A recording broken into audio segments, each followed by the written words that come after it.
चलिए स्टूडेंट्स, हम लोग क्वेश्चन नंबर 2 को सॉल्व करते हैं। देखिए क्वेश्चन नंबर 2 में क्या कहा जा रहा है, आप लोग क्वेश्चन पढ़िए। कह रहा है कि एडी एक समद्विबाहु त्रिभुज एबीसी का शीर्ष लंब है। तो यहाँ पे समझिए हमारे पास कोई त्रिभुज एबीसी है, और ये जो त्रिभुज एबीसी है ये क्या है, ये त्रिभुज एबीसी है।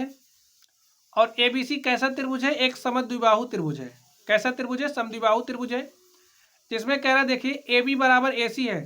तो यहाँ पे ये जो हमारा ए बी है वो बराबर किसके, ए सी के है। और ए डी एक समद्विबाहु त्रिभुज ए बी सी का क्या है, शीर्ष लंब है। स्टूडेंट्स आप लोग समझिए, अगर कोई भी त्रिभुज है, त्रिभुज के शीर्ष से उसके सामने वाली भुजा पर डाला गया लंब शीर्ष लंब कहलाता है। तो यहाँ पे ए डी क्या है, शीर्ष लंब है। तो इस शीर्ष से इसके सामने वाली भुजा पर जो हम लंब डालेंगे वही हमारा क्या कहलाएगा, शीर्ष लंब। तो ए हमारा क्या हो गया, ए डी, ए हो गया ए डी। ए डी है क्या, शीर्ष लंब है। नेक्स्ट देखिए क्या कह रहा है, दर्शाइए कि ए डी रेखाखंड बीसी को समद्विभाजित करता है। यहाँ पर ये जो ए डी रेखाखंड है, कह रहा दिखाइए कि रेखाखंड बीसी को समद्विभाजित कर रहा है। तो चलिए स्टूडेंट्स हम लोग इसको सॉल्व करते। देखिए अब आप लोग सोचिए हम लोग कैसे दिखा सकते हैं कि ये जो ए डी है बीसी को समद्विभाजित कर रहा है। इसके लिए हमें कुछ ऐसा करना पड़ेगा कि ताकि देखिए क्या करेंगे हम, अगर दिखा दें ये जो हमारा बी डी है ये बराबर है किसके, सी डी के, तो इससे पता चलेगा कि ये जो रेखा है इसको क्या कर रही है, दो बराबर भागों में बांट रही है। तो हमारा सिद्ध हो जाएगा कि ए डी रेखाखंड क्या कर रहा है, बीसी को समद्विभाजित कर रहा।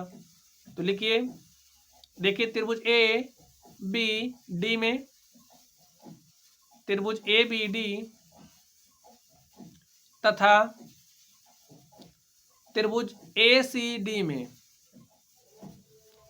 ए सी डी में क्या है, देखिए ए बी जो हमारा है बराबर है ए सी के। लिखिए ए बी बराबर किसके है, ए सी के। क्यों बराबर, क्योंकि हमें दिया है, दिया है। लिख दीजिए यहाँ पे ए बी बराबर ए सी, हमें यहाँ पे दिया है। आगे देखिए, अब यहाँ पे ये जो ए डी है, देखिए ए डी, ए डी इसमें भी है और इसमें भी है। तो लिख दीजिए A D is equal to A D, और हमारा बराबर क्यों, क्योंकि ये उभयनिष्ठ है। क्या है, उभयनिष्ठ है। अब आप लोग नेक्स्ट देखिए, अब यहां पे देखिए, यहां पे देखिए ये जो एंगल है, ए एंगल क्या है, बी ए डी है। और यहाँ पे देखिए ए वाला एंगल क्या है, ए सी ए डी है। इसको इस तरीके से आप राइट कर लीजिए। अब देखिए इस त्रिभुज में, त्रिभुज ए बी डी में हम लोग देख रहे हैं, त्रिभुज ए सी डी में हम लोग देख रहे हैं। यहाँ पर देखिए ए जो एंगल ए डी बी है वो कितना है, 90 डिग्री। लिखिए एंगल ए डी बी। अब ए एंगल बराबर किसके, यहाँ पे देखिए ए डी सी के, क्योंकि क्या कहा जा रहा है, एडी है क्या, एडी शीर्ष लंब है। एडी शीर्ष लंब है तो इधर 90 डिग्री का एंगल बनेगा, इधर भी 90 डिग्री का एंगल बनेगा। तो एंगल ए डी बी बराबर होगा एंगल ए डी सी के। लिखिए एंगल ए डी बी बराबर एंगल ए डी सी के। क्यों बराबर है, क्योंकि शीर्ष लंब है। एडी शीर्ष लंब लिख लीजिए, एडी क्या है, शीर्ष लंब है। अब आप लोग यहां से देखिए ए साइड, साइड, यहां पे देखिए एंगल, और ये है क्या, देखिए ये 90 डिग्री का है ना। तो ये हमारा बन क्या रहा है, एक राइट एंगल ट्रायंगल, एक समकोण। और समकोण में हमारी कौन सी सर्वांग समता होती है, देखिए ये क्या है, कर्ण है, ए लंब है। और यहाँ पे क्या हो रहा है, 90 डिग्री का एंगल बन रहा है। तो यहां से देखिए हमारी कौन सी सर्वांग समता होगी, आर एच एस,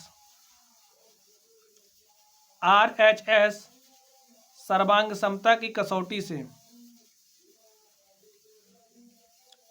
सर्वांग समता की कसौटी से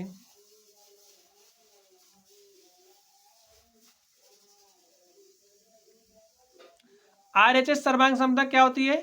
राइट एंगल और जो हाइपोटेन्यूस है और दोनों साइड्स में से कोई दो साइड, देखिए ए 90 डिग्री है तो भी 90 डिग्री है, इसका ये जो कर्ण है बराबर है इसके कर्ण के, और इन दोनों साइड्स में से अगर कोई भी साइड इसकी संगत साइड के बराबर है तो इस तरीके की जो सर्वांग क्षमता होती है वो RHS सर्वांग क्षमता कहलाती है।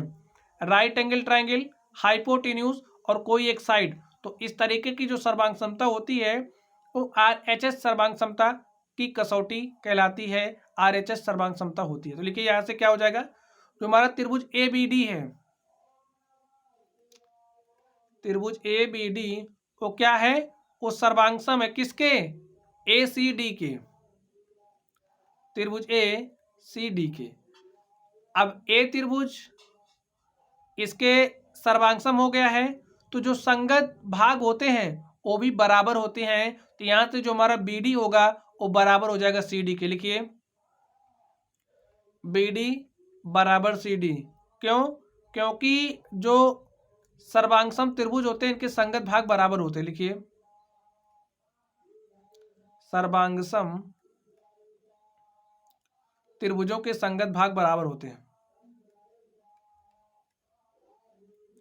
त्रिभुजों के संगत भाग बराबर होते हैं।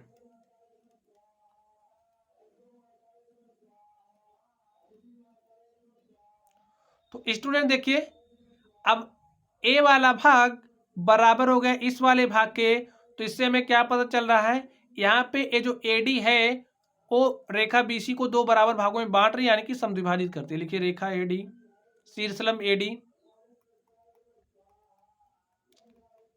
शीर्षलंब AD रेखा BC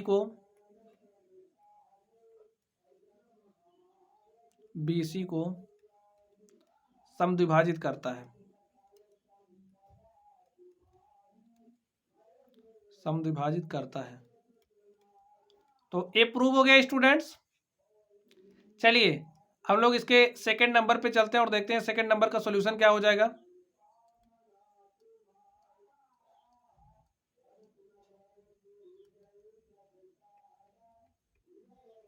देखिए इसके सेकंड नंबर में क्या कहा जा रहा है, कह रहा है कि AD कोण A को समद्विभाजित करता है। यहाँ पे ये जो AD है, देखिए AD, ये जो AD है कोण A को समद्विभाजित कर रहा है, यही कोण A है हमारा पूरा, देखिए यही पूरा कोण A है,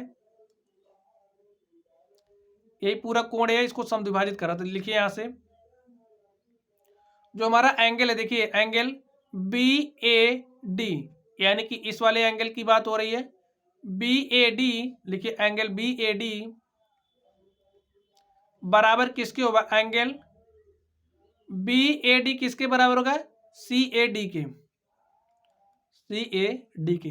क्यों बराबर होगा, क्योंकि जो सर्वांगसम त्रिभुज होते हैं, सर्वांगसम त्रिभुजों के संगत भाग बराबर होते हैं। और अभी अभी हमने इस त्रिभुज को, आप लोग ध्यान से समझ लीजिए,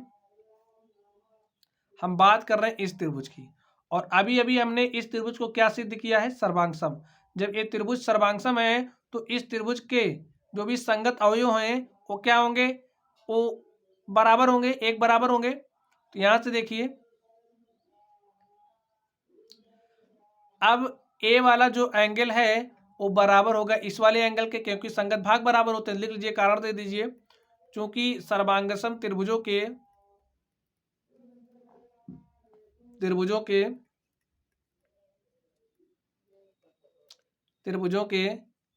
संगत भाग बराबर होते हैं, संगत भाग बराबर होते हैं। तो स्टूडेंट्स इस तरीके से अभी प्रूफ हो गया। तो चलिए आप लोग पढ़ते रहिए, अगर आप लोग को कोई भी डाउट हो तो आप लोग कमेंट बॉक्स में कमेंट करना। वीडियो पसंद आए तो वीडियो को लाइक करिएगा, चैनल पर नए हो तो चैनल को सब्सक्राइब करिएगा। चलिए गाइस आप लोग पढ़ते रहिए, थैंक यू।